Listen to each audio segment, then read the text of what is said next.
Shalom, selamat pagi saudaraku yang dikasihi oleh Tuhan Yesus Kristus. Kita jumpa lagi di dalam kasih Tuhan Yesus Kristus. Dan yang selalu menjadi doa dan harapan saya, biarlah berkat Tuhan, kasih, sukacita dan damai sejahtera Allah senantiasa memenuhi kehidupan Bapak Ibu Saudara sekalian. Mari kita siapkan hati kita untuk masuk dalam doa syukur pagi ini.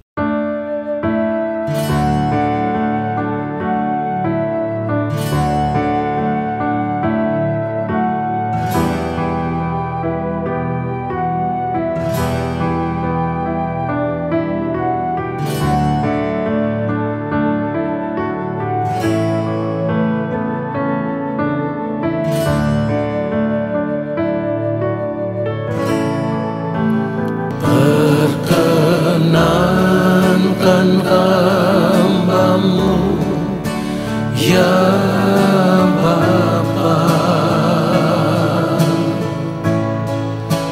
masuk dalam hadirat-Mu yang kudus. Perkenankan hamba-Mu, ya Yesus, sujud menyembah dalam kekudusan.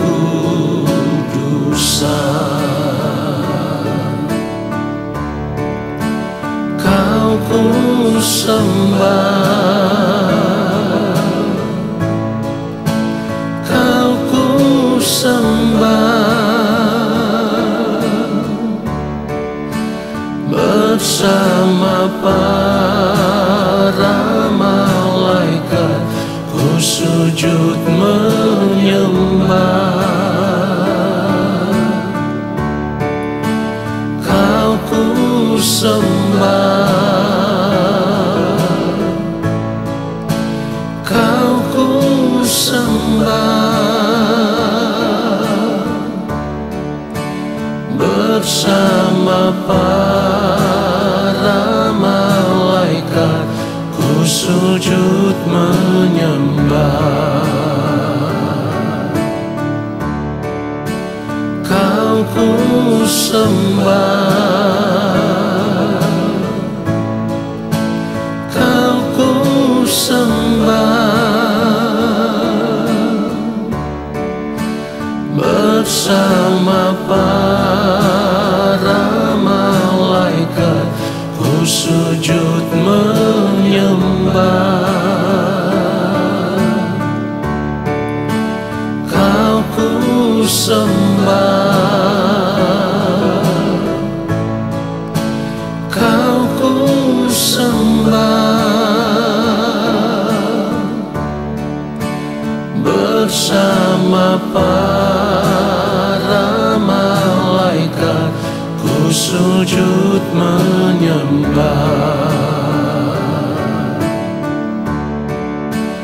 Bersama para malaikat ku sujud menyembah.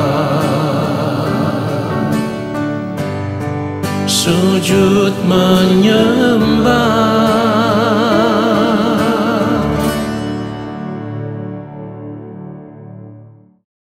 Mari kita berdoa. Allah Bapa yang Maha Kudus, Allah yang Maha Agung, Allah yang Maha Mulia, kembali saat ini kami ada di hadapan-Mu ya Allah. Kami mau duduk diam di kaki-Mu ya Tuhan, duduk diam di dalam hadirat-Mu, dan kami mau menanti-nantikan Engkau berbicara bagi kami, menyampaikan isi hati-Mu kepada kami lewat setiap kebenaran firman yang akan kami dengar. Allah Roh Kudus, urapilah kami, berikanlah kepada kami hikmat untuk dapat mengerti akan kebenaran firman Tuhan ini seperti yang Bapa kehendaki. Lalu kami mau berjuang di sepanjang hari hidup kami untuk hidup melakukan apa yang menjadi kehendak-Mu ya Allah. Urapilah hamba-Mu untuk menyampaikan akan kebenaran firman-Mu ya Bapa, supaya firman yang kami terima saat ini, itulah yang memberkati hidup kami. Ampuni kami, sucikan dan kuduskanlah kehidupan kami ya Bapa, dari semua ketidaktepatan hidup yang kami lakukan, supaya saat ini kami ada dalam keadaan berkenan di hadapan Bapa. Di dalam nama Tuhan Yesus Kristus kami berdoa. Amin. Saudara yang dikasihi oleh Tuhan Yesus Kristus, kalau kita melihat keadaan dunia saat ini, kita akan melihat bahwa dunia ini sudah bukan lagi tempat yang ideal untuk dihuni. Dan memang seperti itu adanya, saudaraku. Karena dunia saat ini adalah dunia yang sudah terlanjur rusak. Bahkan firman Tuhan sendiri mengingatkan kita supaya kita harus benar-benar mempergunakan waktu hidup yang ada saat ini. Sebab hari-hari ini sudah semakin jahat, saudaraku. Itulah kenapa firman Tuhan mengajarkan kita, menasehati kita, mengingatkan kita, supaya kita harus benar-benar memperhatikan segenap hidup kita. Ya saudaraku, supaya kehidupan kita ini bisa ditemukan benar-benar benar di hadapan Allah. Kalau kita melihat kebenaran firman Tuhan, Efesus pasal yang ke-5, lalu kita membaca mulai ayatnya yang ke-15, firman Tuhan katakan, karena itu perhatikanlah dengan saksama bagaimana kamu hidup. Janganlah seperti orang bebal, tetapi seperti orang arif. Ayat 16, dan pergunakanlah waktu yang ada, karena hari-hari ini adalah jahat. Saudaraku, seharusnya kita melihat kebenaran firman Tuhan ini sebagai sebuah peringatan. Kenapa kita harus melihat kebenaran firman Tuhan ini sebagai sebuah peringatan? Karena seperti yang firman Tuhan katakan, hari-hari ini adalah jahat. Artinya, saat ini kita sedang hidup di tengah-tengah kejahatan dunia ini. Oleh sebab itu, mari kita periksa hidup kita. Mari kita koreksi hidup kita.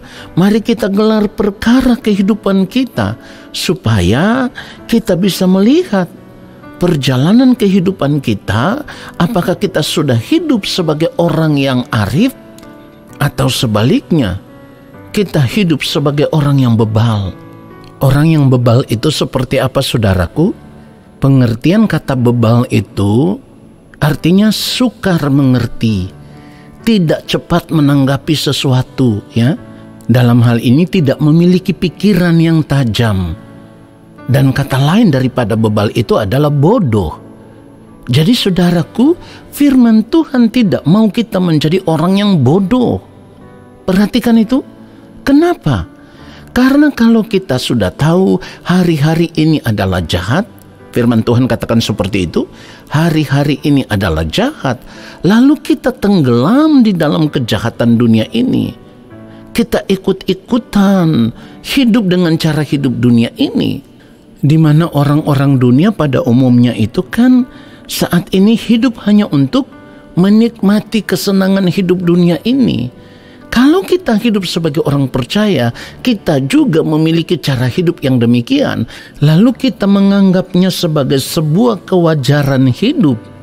Maka saudaraku, tanpa kita sadari, kita menjadi orang percaya yang bodoh. Maaf, saya harus katakan ini. Kenapa? Karena memang Tuhan tidak mau kita hidup dengan cara hidup yang demikian. Kewajaran hidup kita sebagai orang percaya itu harus wajar menurut Tuhan, bukan wajar menurut dunia. Kalau kita sudah tahu dunia ini penuh dengan kejahatan, lalu kita juga tenggelam di dalam kehidupan yang sama, dan kita menganggap bahwa inilah kehidupan yang wajar karena kita masih di dunia ini. Saudara, Saya mau katakan, cara hidup yang demikian sesungguhnya telah menunjukkan bahwa kita sudah terjerat oleh dunia ini. Kita sudah masuk di dalam perangkap dunia ini. Pertanyaannya sekarang adalah, kenapa hal itu bisa terjadi, saudaraku? Jawabannya sederhana. Karena kita masih ingin menikmati dunia, sama seperti orang-orang yang tidak mengenal Allah, hidup menikmati dunia ini dengan segala kesenangannya. Jadi saya katakan tadi, kalau kita tidak memeriksa hidup kita, kita tidak mengoreksi hidup kita, tanpa sadar kita menjadi orang percaya yang bodoh. Dan cara hidup yang demikian, saudaraku, menunjukkan bahwa kita sedang menggiring kehidupan kita, atau kita sedang berjalan menuju kepada kebinasaan kekal. Karena apa? Karena orang yang mengasihi dunia ini, orang yang mencintai dunia ini, orang yang bersahabat dengan dunia ini, mereka lupa, saudaraku, mereka lupa bahwa dunia ini sedang berjalan menuju kehancuran. Saudara perhatikan itu. Bahkan firman Tuhan katakan dunia ini akan hangus di dalam nyala api. Jadi kalau kita tidak menyadari akan hal ini, bukankah itu kita menjadi orang percaya yang bodoh? Saudara, kita harus sadar. Hal itu bisa terjadi di dalam kehidupan kita hanya karena satu hal. Karena kita selalu terpikat dengan berbagai tawaran-tawaran dunia ini, saudaraku, sehingga kita tidak pernah lagi mengarahkan fokus hidup kita untuk belajar kebenaran firman Tuhan secara benar. Karena kesenangan hidup dunia, kenikmatan hidup dunia, itu sudah terlanjur menutupi mata hati kita terhadap kebenaran.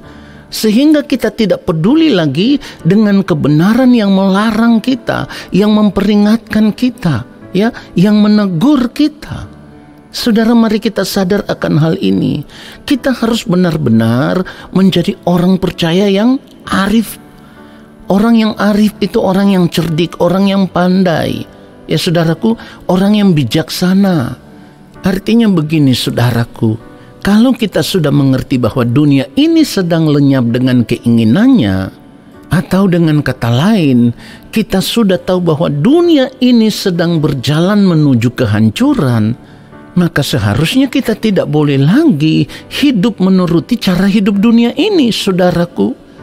Sebagai orang yang arif, ya, sebagai orang yang bijaksana, sebagai orang yang cerdik, atau sebagai orang yang pandai, kita harus menjauhkan diri kita dari jeratan dunia ini. Itulah sebabnya tadi firman Tuhan katakan, pergunakanlah waktu yang ada, karena hari-hari ini adalah jahat. Dari kebenaran firman Tuhan ini, seharusnya kita bisa mengerti bahwa tidak ada sesuatu yang baik di dunia ini, saudaraku. Hari-hari ini adalah jahat.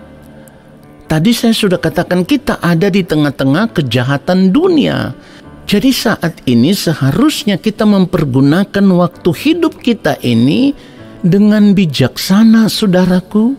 Kenapa demikian? Ya karena waktu hidup kita di dunia ini juga singkat. Kita tidak selamanya hidup di dunia ini, saudaraku. Firman Tuhan katakan kita kan hidup hanya 70-80 tahun. Tetapi persoalannya adalah tidak semua orang akan mencapai umur 70-80 tahun, saudaraku. Jadi mari kita sadar akan hal ini, lalu kita berubah. Ingat sekali lagi, kita hidup di tengah-tengah kejahatan dunia. Dan seperti yang firman Tuhan katakan, dunia ini sedang lenyap. 1 Yohanes pasal yang kedua ayat 17, firman Tuhan katakan, dan dunia ini sedang lenyap dengan keinginannya. Perhatikan ini, tetapi orang yang melakukan kehendak Allah tetap hidup selama-lamanya. Artinya kalau saat ini kita tidak mau menyadari akan hal ini, lalu kita tetap hidup dengan cara hidup dunia, Dan kita harus tahu, orang-orang yang hidup dengan cara hidup dunia tidak pernah hidup melakukan kehendak Allah Bapa di sorga. Itu tidak mungkin, ya. Kenapa? Karena orang yang hidup dengan cara hidup dunia, biasanya pikiran mereka, keinginan hati mereka, keinginan diri mereka sudah diikat oleh keinginan-keinginan dunia yang penuh dengan keinginan-keinginan daging. Jadi tidak mungkin ada orang hidup dengan cara hidup dunia tetapi hidup melakukan kehendak Allah Bapa di sorga. Tidak mungkin. Tidak mungkin ada orang yang hidup dipenuhi dengan keinginan daging tetapi ia hidup melakukan kehendak Allah Bapa di sorga. Sekali lagi saya katakan, itu tidak mungkin. Kenapa? Karena kalau kita mengaku diri sebagai orang percaya, saudaraku, itu berarti kita menjadi milik Kristus Yesus.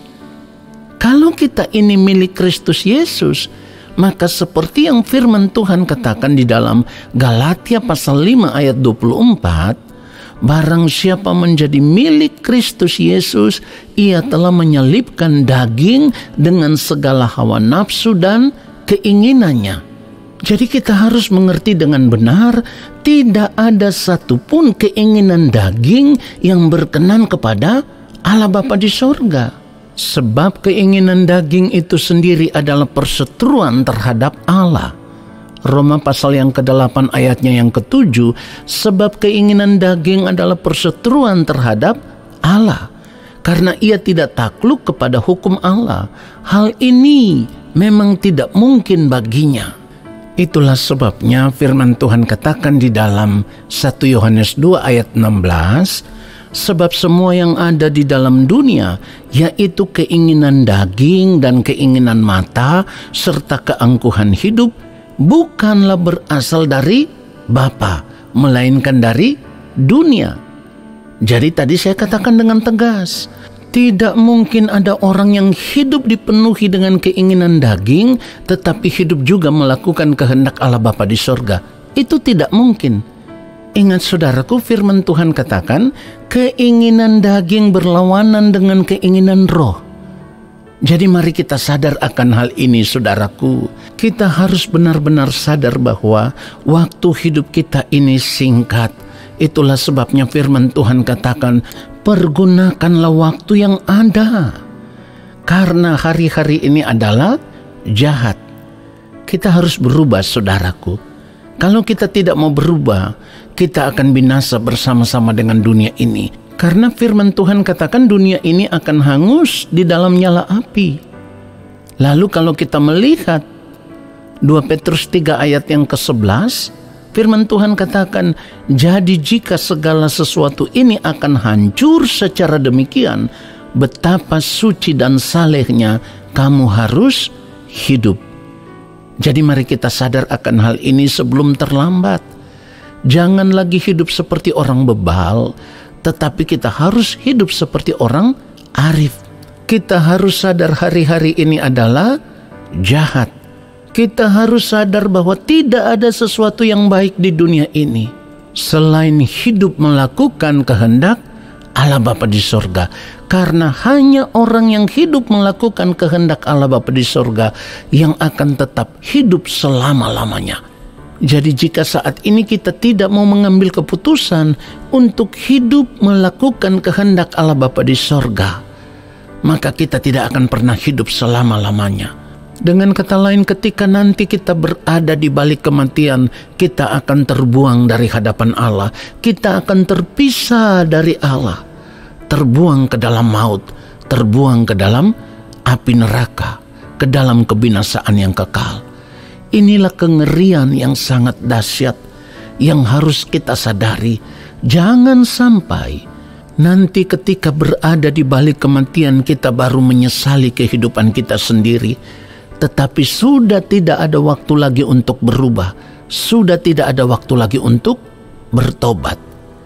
Biarlah kebenaran firman Tuhan ini menyadarkan kita, supaya kita boleh mengambil keputusan yang tepat untuk menjalani sisa hidup kita di dunia ini, sambil menunggu waktu Tuhan datang menjemput kita.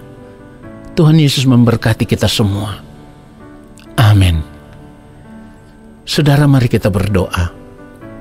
Kami bersyukur untuk kebenaran firman-Mu ya Tuhan. Kami harus mengakui selama ini seringkali kami masih suka tergoda untuk menikmati kesenangan-kesenangan hidup dunia ini. Dan itu artinya sekalipun kami berkata kami percaya kepadamu ya Allah Bapa di surga, di dalam Kristus kami percaya kepadamu, sekalipun kami mengaku kami adalah milik Kristus, tetapi jika kami masih hidup menikmati dunia ini, itu artinya kami sedang melepaskan keselamatan hidup yang kami terima di dalam Kristus. Dan lewat kebenaran firman-Mu hari ini kami disadarkan, kami mau mengambil keputusan yang tepat untuk kehidupan kami. Kami tidak mau lagi mengasihi dunia ini dengan apa yang ada di dalamnya, tetapi kami mau memilih untuk hidup melakukan kehendak-Mu ya Allah, sampai waktu-Mu tiba bagi kami. Terima kasih Bapa untuk firman-Mu yang sudah memberkati kami. Di dalam nama Tuhan Yesus Kristus kami berdoa dan kami bersyukur. Bapa, biarlah saat ini kami semua mengangkat tangan di hadapan-Mu, dan kiranya Bapa berkenan menurunkan tangan dan memberkati kami semua. Turunlah atas kehidupan kami segala berkat kasih karunia daripada Allah Bapa di sorga. Rahmat cinta kasih yang berlimpah-limpah dari Gembala Agung yang mulia Tuhan Yesus Kristus, di dalam persekutuan yang manis dengan Roh Allah yang kudus, turun atas kehidupan kami, menyertai langkah hidup kami, dan memberkati kami sekarang dan sampai selama-lamanya. Amin. Saudaraku, terima kasih sudah mengikuti doa syukur pagi ini. Sampai jumpa dalam doa syukur pagi besok hari. Shalom.